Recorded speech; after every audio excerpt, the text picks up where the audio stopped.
Pamilya ni Police Captain Delfin Buntuyan nagdumili pagkomentaryo sa pamahayag sa makanagkuhan sa Police Regional Office 7 nga nambigit sa illegal nga drugas ang gipatay nga police officer. Dili pa makadawat ang anak o asawa ni Buntuyan nga napatay na kini. Ano ang report? Maniwan ako nga. Ini makagraduate ko. Mapas ko sa bar. Hindi na ka mapahuway. Wala pa man. Nag-una-una man ka. Nakali ko ni mong biyaan. Naunsa naman. Pata na.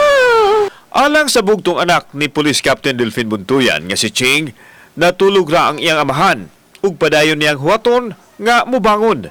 Apan pakonsuelo na lang kini siyang kaugalingon nga dili pa makadawat sa kamatayon siyang amahan nga naana sulod sa lungon nila masudong. Ang amahan mao'y gihimong inspirasyon sa anak. Sa mga gihimo nini, lakip na ang damgo niyang mamahimong abogada. Busa sakit kayo dihang nasairan nga wa na ang iyang amahan pasado alas 2 kahapon.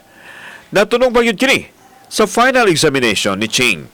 Si Ching, usa ka public servant, kinsa kasamtangang iski official sa ilang barangay. Nakuha kuno niya kini sa iyang amahan nga mao'y gikuhaan niya og kusog kinsa mao usay tigdasig kaniya. Papa, kay siya akong greatest inspiration to become a lawyer. But equally at the same time, ingon sa jug ko nga, siya akong greatest critic. Kay maingon man na siya nga, iyang pag-motivate mang good is negative.